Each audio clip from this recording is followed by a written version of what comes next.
오케이. 경제 2 봅시다. 아, 요거는 오포 밀어낸 따릉이의 불편한 짓이 이거 뭔 소리 같아요? 그러니까 모빌리티 사업, 모빌리티가 이동성 혹은 작은 차라든지 아니면 자전거라든지 이런 걸 이용해서 국지적 지역에서 쉽게 왔다 갔다 할 수 있는 뭐 그런 사업들을 모빌리티 사업이라고 합니다. 근데 이제 뭐 우리나라의 서울 같은 경우에는 따릉이 타보셨어요, 여러분? 저도 안 타봤는데 종로 가면 의외로 많이 타. 사람이 많이 타고 다니더라고요. 그 전기 자전거 타고 여기 갔다가 저기 충전해 놓고 이러는 거. 그죠?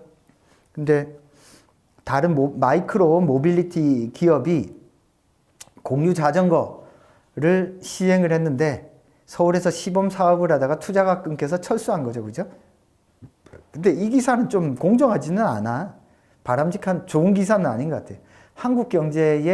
이 한국경제신문이잖아요.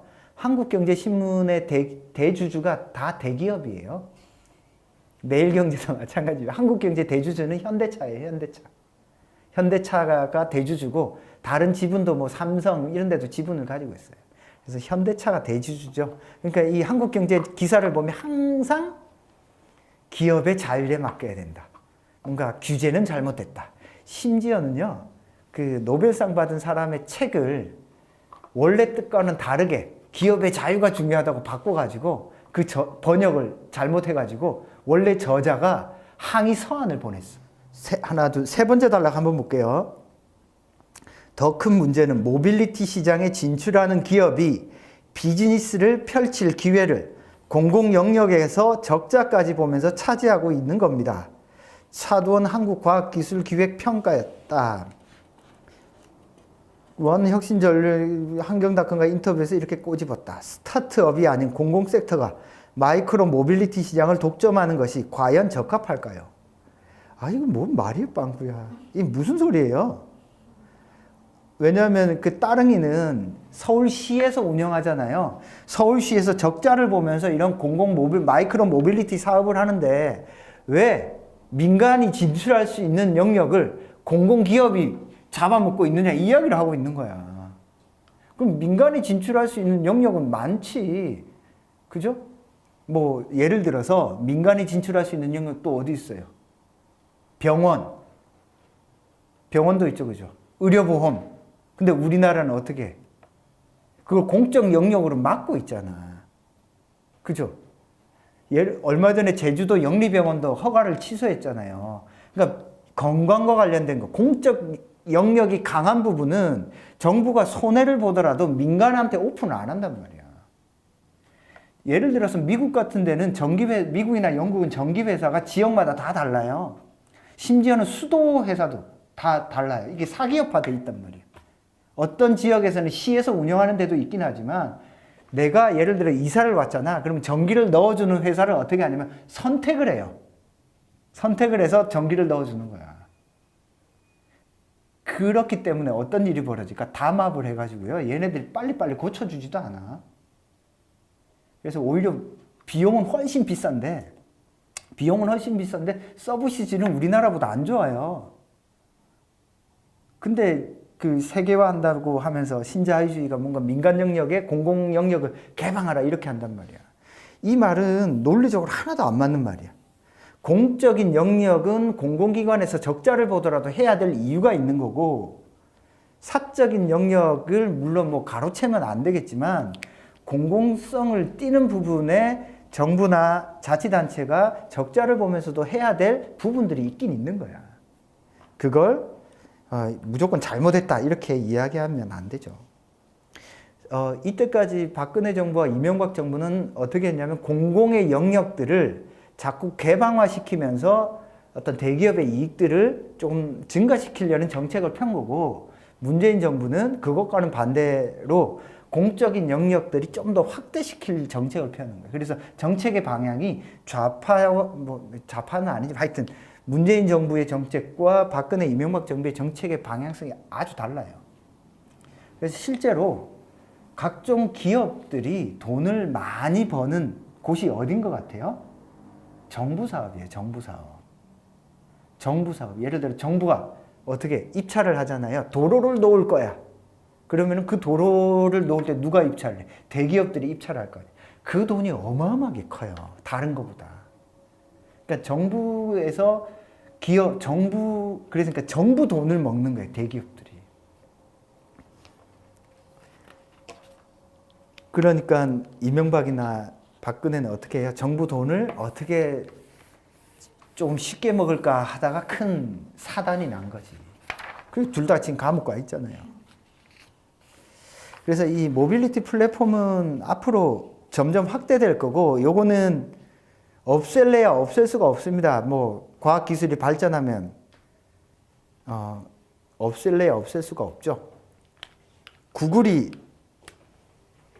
하려고 하는 것 중에 하나가, 구글이 만드는 것 중에 자율주행 자동차 있잖아요. 자율주행 택시가 있습니다. 구글이 만들려고 하는 것 중에. 구글이 만드는 것 중에 하나가 인공위성을 막 쏘아가지고 전 세계에서 인터넷을 공짜로 할 수 있도록 만드는 것. 그래서 인터넷에서 기록되는 정보를 전부 다 자기 서버에 넣는 거야. 그리고 구글이 하려고 하는 것 중에 하나가 자율주행 택시. 어떻게 하냐면 운전기사가 없어.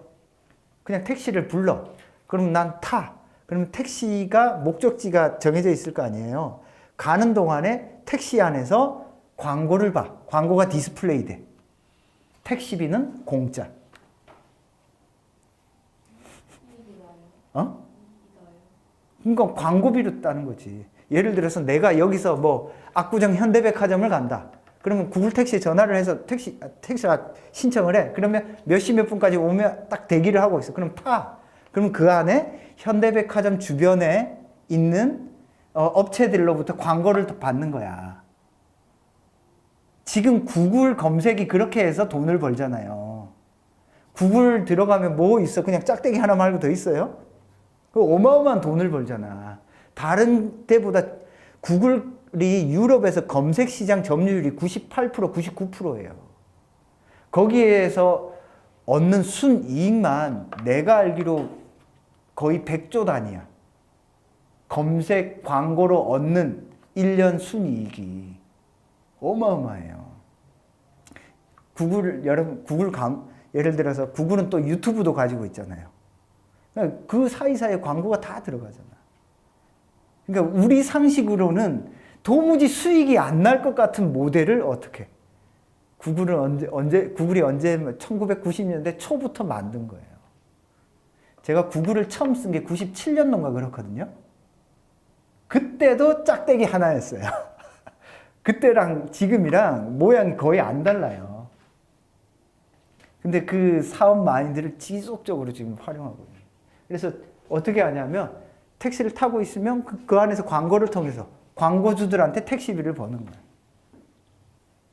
이런 식으로 이제 시대가 바뀌는 상황인데 뭔가 옛날 산업들을 잡고 있는다고 해서 돈을 벌겠냐? 못 벌겠다는 거야.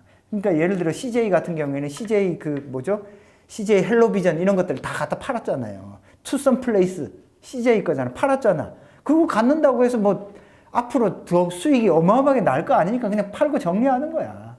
어차피 커피 전문점은 앞으로 사양 산업일 건데. 그죠? 그러니까 이제 제 3세대들은, 재벌가 3세대들은 자기들이 살아온 삶에 비추어 보면 안 되는 거 빨리 정리하고 이제 되는 거에 집중하려고 하는 경향이 강하죠. 이 모빌리티 사업이라든지 공유경제라고 하는 건 논술 시험에도 자주 나와요. 공유경제. 그러니까 그 이전에는 뭘 했죠? 소유 개념의 경제가 발전했잖아. 소유. 뭔가를 딱 소유하고 그것을 내 거야. 즉 배타적 소유권을 통해서 부가가치를 창출하는 것이 이전의 경제 시스템이 작동하는 방식이었어요. 근데 인터넷이 발달하면서 어떻게 공유로 바뀌었어. 공유는 뭐예요? 어떤 특정한 시간을 사용해서 시간을 소비하는 것으로 패턴이 바뀐 거예요. 시간을. 자동차를 쇠화한다거나, 그죠? 이런 것을 많이 바뀌었죠. 해외 나가면 쓰는 그 집 공유하는 거 있잖아. 에어비앤비 같은 거. 그런 것들이 앞으로 점차 늘어날 거고 더 많이 늘어날 거예요. 그래서 이제는 뭔가를 소유하는 것이 아니라 뭔가를 사용하고 단기간 시간이 부가가치의 척도가 되는 어떤 소비 경제로 바뀌는 과정에 있고 이미 많이 바뀌었죠. 그래서 그런 사업으로 많이 재편될 가능성이 큽니다. 그래서 예전과는 다르게 소유 기반 경제 시스템이 금방 와해될 수도 있어요. 생각보다 빨리. 자, 그 다음에 사회 봅시다. 사회.